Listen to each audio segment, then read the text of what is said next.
Thank you all for joining us here at I-80 Sports, where today we continue our 32-part 2021 team previews. Tonight's team, the Philadelphia Flyers. Thank you all for joining us here again at I-80 Sports.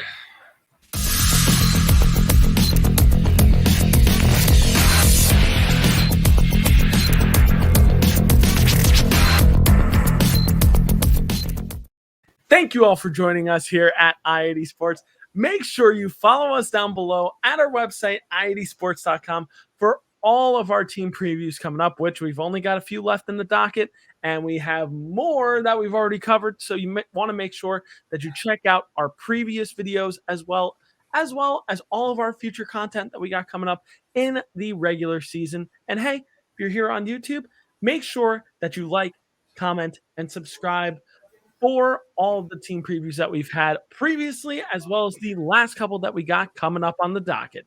And if you're on Twitter, make sure you follow us down below at I80_sports NHL. And if you're following already, thank you guys so much because we greatly value all of your support. Without you guys, we can't do this on a weekly basis. I'm Brian. He's Tom. Tom, how you doing today? Doing well. And here we are to preview guess what you want to term a bipolar hockey team as of lately. One year they're elite, the next year out of the playoffs. Following year they're elite, the next year out of the playoffs. And that team is the Philadelphia Flyers. So let's just get right to it. Yeah. And if you're friends with a fan of the who is just so happens to be a fan of the Philadelphia Flyers, make sure you check up on them. Make sure they have a warm blanket. Just let them know that everything's going to be okay, because sometimes they just need that reassurance, especially after last year. But anyway, before we look forward, we got to look back, because we got to look at the 2020 and 2021 team facts for the Philadelphia Flyers. And yeah, this is why I said check up on your Philadelphia Flyers fans, because all Flyers fans, as you know, I just said that, just went, oh God, not again. Why do we have to listen to this? Well, we got to look back at this. So what was their record last year? It was 25, 23, and 8. That's 25 wins to 23 losses to 8 overtime losses. That was good for 58 points and 6th place in the East Division last year. Certainly a fall from grace for a team that a lot of people pegged as potential Stanley Cup favorites, including myself. And, well, fool me once, shame on me. Shame on you. Fool me twice, shame on me. I can't believe I also got that wrong. Whatever. It's fine. I'll English at some point. Power play and penalty kill stats, well, they were all right. Power play, they were sitting at 19.2% on the power play, but they were right at league average. Good job, Philadelphia. You did a thing. And next, moving on to the penalty kill, not so good. 73.1%. They were about 6% below league average. They need to do better on the penalty kill this upcoming year, especially since they got the faces that can do it. Leading scorers last year for the Philadelphia Flyers, we had James Van Riemsdyk, JVR himself, with 43 points. Claude Giroux, the captain of the team, with 43 points as well. And Jakub Voracek, the former Philadelphia Flyer, sitting with 43 points as well. It was a 3-way tie for the top of the team. Pretty impressive, pretty kind of crazy in that regard, how it kind of broke down. Wild. Now we're going to talk about some additions and subtractions for the Philadelphia Flyers. Some really interesting names that they added in the offseason, and a couple interesting names that they lost in the offseason. So additions: Ryan Ellis, Rasmus Ristolainen, Cam Atkinson, Adam Clendenning, Martin Jones, Gerald Mayhew, Nick Seeler, Nate Thompson, and Keith Yandel.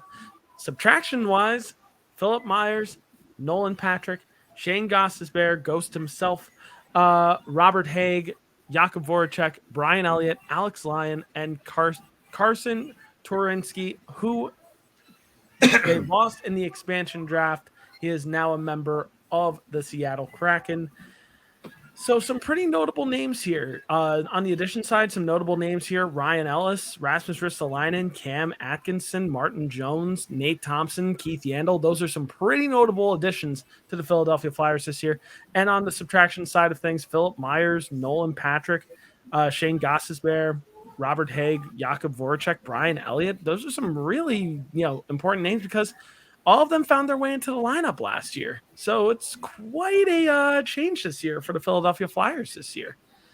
Next, we're going to talk about some X Factors. And no, we're not talking about EA Sports NHL 22 X Factors. We're talking about our own brand of X Factors here. Who is important to the Philadelphia Flyers' success this year? Tom, I've definitely done more than enough talking at this point. It's time to hear from you. Who do you feel are some X Factors this year on the Philadelphia Flyers? Well, this is, I guess, another veteran-esque team. I could say they're not as much of a veteran-esque team as, say, Pittsburgh or Washington. So in my mind, it would have to be two players. One of them is definitely a veteran, and the other one is not a veteran. The first player I'm going to mention is Claude Giroux. Giroux has really been a rock for this team over the last 10 or so years. Basically, the bipolar hockey team I mentioned before sort of mirrors Claude Giroux. When Claude Giroux has a good year, this team is in the playoffs. This team is considered a cup contender. This team is considered elite, and they're considered going places.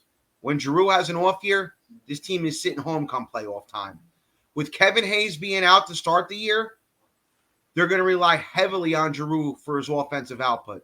Obviously, he's not going to play center. He's going to play on the wing with Couturier. But still, as of right now, this team is only going as far as Claude Giroux can take them. Another guy to think about here, Carter Hart. Carter Hart was looked at as a goalie of the future in Philly 2 years ago. Last year, he didn't have such a great year. It almost culminated in when Mika Zibanejad decided he could play hockey again and figured out, hey, wait a minute. I'm going to lead center in this league. And I'm going to lay Carter Hart up for 6 points on St. Patrick's Day. Carter Hart wasn't so lucky that day. So I don't mean to troll you guys, Philly fans. I'm sorry, but oh no, we do. Carter Hart's going to be a huge X factor for this team. Philadelphia has kind of been a interesting place for goalies over the years. I'm going to go more into that later, but yeah, Carter Hart is somebody they're going to need here if they want to get back to elite status and get back to playoff status. They're going to need the Carter Hart of the bubble in 2020, not the Carter Hart of the 56-game season last year. Yeah, and also, not sorry. We are trolling you guys for sure. That being said, I do have some minimal amount of respect for the Philadelphia Flyers, to say the least. I'm not that type of, unapologetic Devils fan. I am non-biased.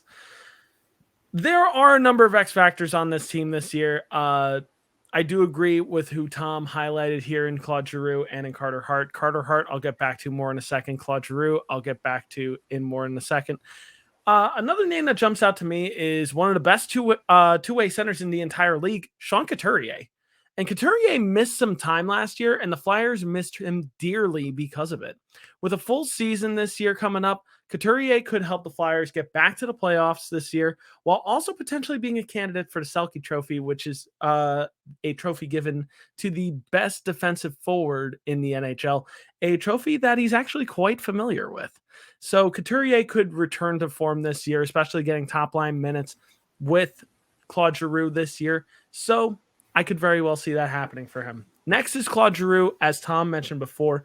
Giroux is coming into the final season of his contract, and I'll be honest, and I don't want to scare Philadelphia fans here. Could this be the year that he tests the market? If he does, Giroux could push himself to have a great year this year as an audition for a new team. That being said, I don't know if I can picture Claude Giroux in a different uniform. I really can't. It's really, really difficult for me to picture him in a different uniform. Maybe it's because he looks so much like Gritty. I don't know. But then again, Jakub Voracek looked more like Gritty, and well, he's now a member of the Columbus Blue Jackets. So anyway, lastly is the young goaltender Carter Hart. And Hart, I hate to dump on him, but he's one of the biggest reasons why the Flyers had such a disappointing year last year. He had an abysmal .877 save percentage last year, which has got to be the bottom of the barrel in the NHL last year. That has to be the worst save percentage by a goaltender last year, and that has to be one of the worst save percentage posted by a goalie in the past 3 or 4 years at least. And if there's a statistician out there to quote me on that one, I'd really be interested in looking that one up. I honestly do think it might be one of the worst save percentages of the past couple of years by a full-time goaltender. And the sad part is with that save percentage, it's way down from his last 2 seasons, where on average, he sported a .915 save percentage. Now, obviously, there might have been an injury there. He might have been dealing with a lingering injury over the course of the entire year that we just don't necessarily know about. But the Flyers desperately need Carter Hart back in his real form this year if they have any chance at the playoffs this year. And when you also realize that Martin Jones is currently your backup, it's all that more important that Carter Hart succeeds. So no pressure, Carter Hart. Return to form. Next, we're going to talk about breakout candidates. Who is a player that might be coming into the rookie season, haven't had a real crack at the NHL yet, or maybe a player that has been in the league for a couple years and just hasn't quite had a career year yet? Tom, who's a breakout candidate or breakout candidates for you for the Philadelphia Flyers? This is also kind of difficult, believe it or not. Like I said, veteran-esque team. But I'm going to go with somebody new here, somebody they just brought in over the offseason, and that's Cam Atkinson. He was a very highly touted player in Columbus. He was a player who was on the trade wires so many times out there. He was a team that I remember a few fellow Ranger fans of mine were clamoring to get a few years ago. They wanted to bring him in so badly. I guess the thing with Atkinson was he was on some decent teams in Columbus, but mostly on bad teams. Now he's going to have a better team to play on, I guess, per se. And he'll have a better center to play with than Kevin Hayes whenever he comes back. So I'm curious to see what Cam Atkinson can do here with Kevin Hayes as a center. As we know, Kevin Hayes is a very good playmaker out there. So let's see what happens. Yeah, I think Cam Atkinson is a very interesting person to point out here, especially since not a lot of people think that with somebody his age at 32 years old, that he could be a breakout candidate. But it's true. He's a person that hasn't fully realized his potential. And who knows, maybe it's just a change of scenery to finally get things going for him. Then again, I also just want to kind of point out, if you've ever looked at a picture of Cam Atkinson, you would never guess that this guy is 32. He looks like he's 21. He's got to get carded at every bar he goes to. If he goes to a bar in Philly, he's getting carded every single place he goes. Just putting it out there. That's just a dumb thought on my part. But for my breakout candidate, I'm going to go out and say Joel Farabee. And Farabee had 38 points in 55 games last year. And this could be the year where Farabee takes a giant leap forward. I am going to go with a bold prediction here. I think, honestly, I could see him scoring 30 or more goals this year. No exaggeration, no hyperbole. I do think Joel Farabee can score. He had 20 goals last year among those 28 points that he put up. He is a natural goal scorer. And once he has Kevin Hayes playing along that side again, and with also Cam Atkinson's help as well to set him up, I think this could potentially be a big year for Joel Farabee, the former first-round pick. But we're just going to have to wait and see. Next, we're going to talk about the potential opening night lineup, which, surprise, surprise, we're right at the start of the NHL season right now. We're just a couple days away. A couple more sleeps until the beginning of the season. Hallelujah, hockey season is back. But that being said, we've usually been saying, take this with a grain of salt of what the opening lineup could look like. This is probably as close as to where we're going to get. But then again, if you have a better opening night lineup or what you think the opening night lineup could look like, drop it in the comment down below.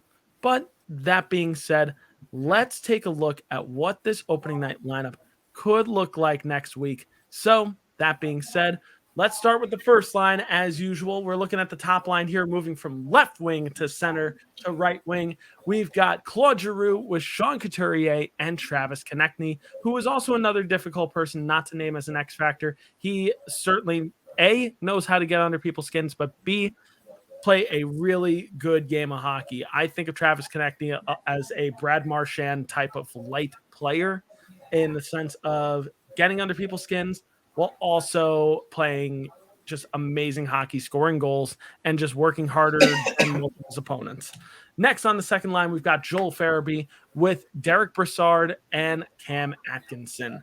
On the third line, Oscar Lindblom with Scott Lawton and James Van Riemsdyk. And then lastly, on the fourth line, we've got Jackson Cates with Nate Thompson and Nicholas Aube-Kubel. On to the first line of defense, we've got Ivan Provorov with Ryan Ellis.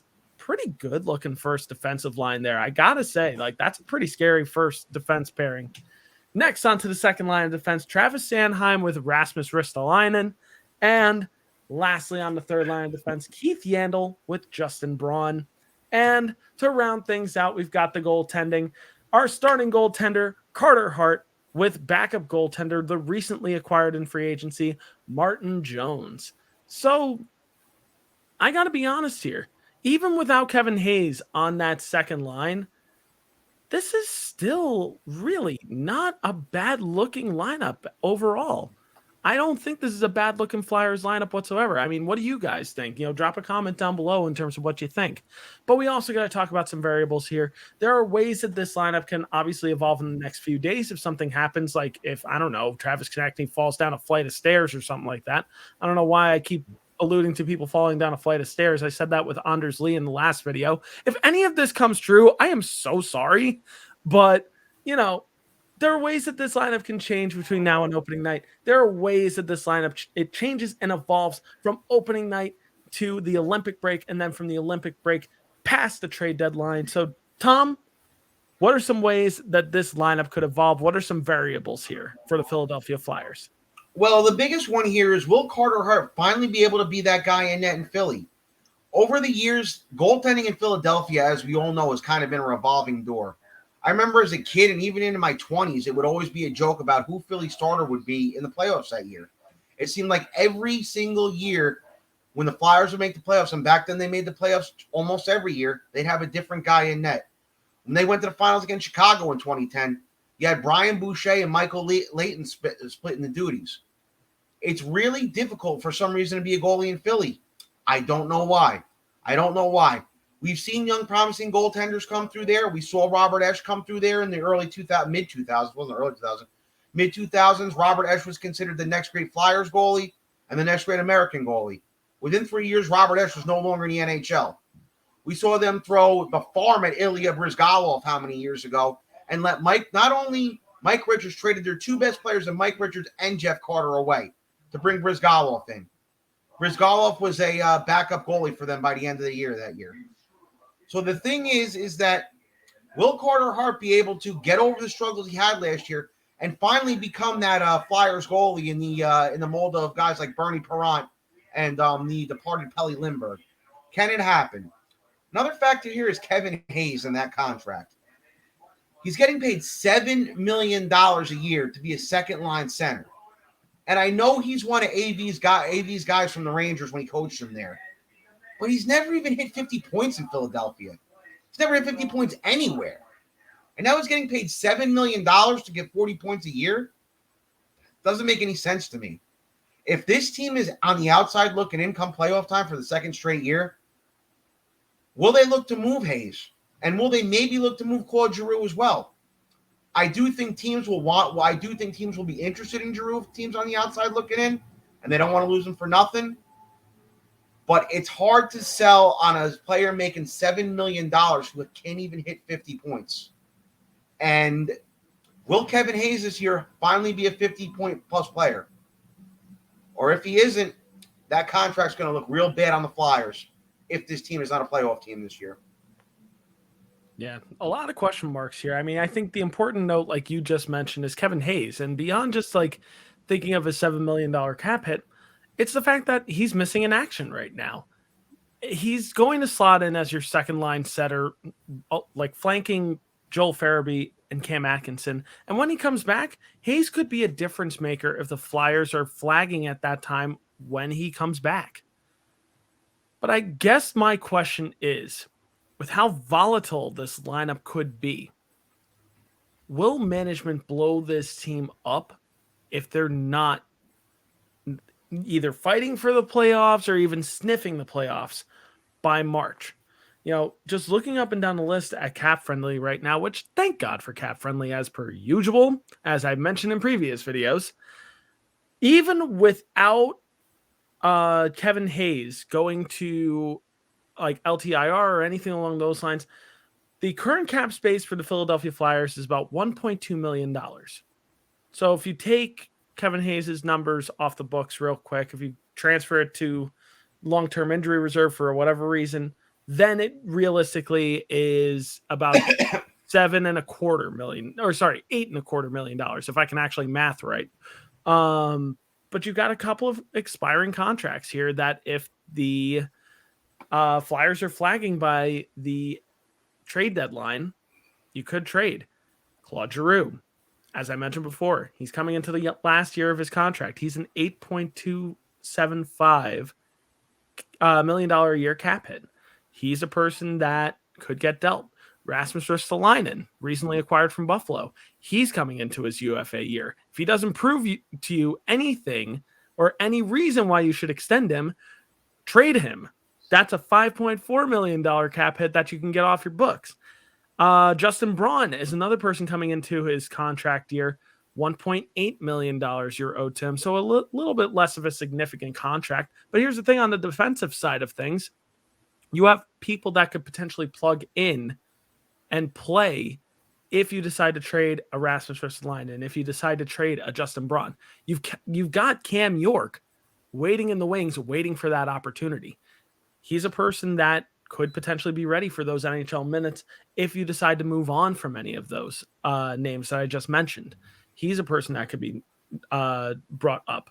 If an injury happens, or if you decide to trade Claude Giroux, Morgan Frost is a forward that could easily come up and slot in and make a difference on this team, and is just waiting for his opportunity to do so.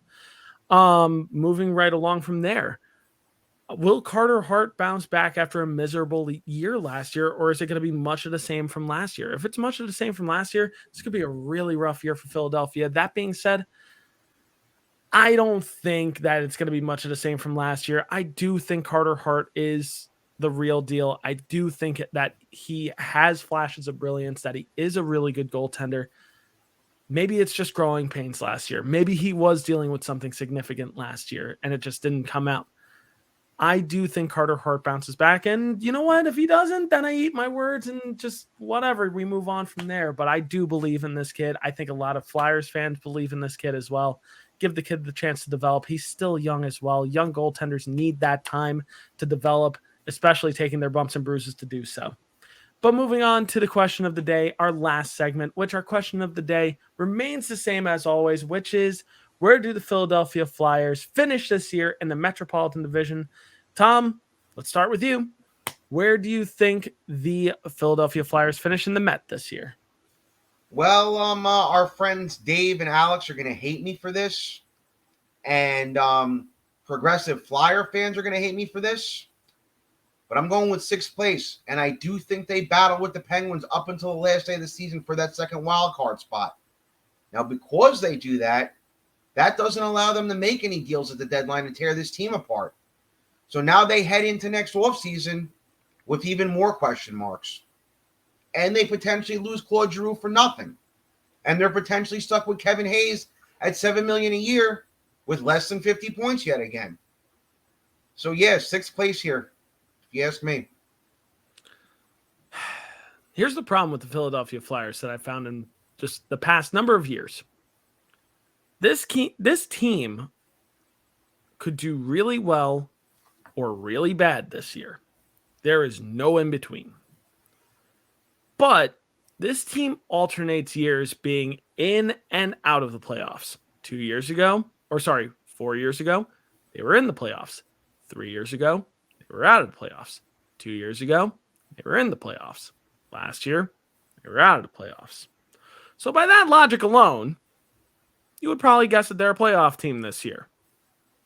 And I do think that that is the case. I do think that they're a playoff team this year. I do think that they redeemed themselves from last year. This is a decent lineup. This is a team that can score. This is a team whose defense on paper is much, much better than last year's iteration. I do think that this is a playoff year for them. So with that being said, I'm going to conservatively say that the Philadelphia Flyers are going to finish in 3rd place. And I might eat my words on that one. I do think it's possible for them to finish in 3rd place. Could they finish lower? Yeah, absolutely. Could they finish higher? Nah, maybe, but maybe not. We'll just have to see. I mean, the Philadelphia Flyers are just going to be a really interesting team to track this year, and it could be drama fueled, as we have already seen already. If you have not been listening to Robin Lehner, this could just be a very interesting year for Alain Vigneault in general this year for the Philadelphia Flyers, who is the head coach of the Philadelphia Flyers. But that being said, guys, what do you guys think? Do you agree? Do you disagree with our takes? You got to make sure that you comment down below. Let us know. And while you're over there, like and subscribe for our remaining team previews that we got coming up, because, hey, you might not necessarily be a fan of the Philadelphia Flyers, but we already covered every team in the Pacific, the Central, and the Atlantic Division. Check out all of those previews in a playlist on our YouTube page. And we've only got 3 teams left. Or sorry, no, we have 2 teams left. Oh my God, we have 2 teams left, which are Tom's New York Rangers and my New Jersey Devils. We've got 2 left to go. Holy moly, this ride is almost over. That's really, really wild to think. And I'm probably going to be lamenting that when we get to next video and then the final video. So anyway, join us along for the ride. We've got 2 videos left to go. If you've already been catching our videos already, stick it around until the end. You might as well. And while you are here, you can check out our website down below, i80sports.com, for not only all of our team previews that we had previously and all of our NHL content coming up, but the NFL season is kicked off. It's in full swing. You got to make sure that you check out our NFL, NCAA football, NBA, and MLS content there as well. And while you're there, hit up the shop, get yourself a t-shirt as low as $8. And if you're on Twitter, make sure you follow down below at i80_sportsNHL. And if you're already following, thank you guys so much, because we greatly value all of your support. Without you guys, we can't do this on a weekly basis. And of course, like I said before, if you're here on YouTube, make sure you like, comment, and subscribe for all of our NHL content that we've got coming up, because this train only keeps rolling into the regular season. But for now, it's time to move away from the Philadelphia Flyers. It's time to talk about one of our favorite teams. Well, one of our favorite teams. But you're just going to have to stick around to see which one that is. I'm Brian. He's been Tom. This has been our Philadelphia Flyers 2021-2022 team preview.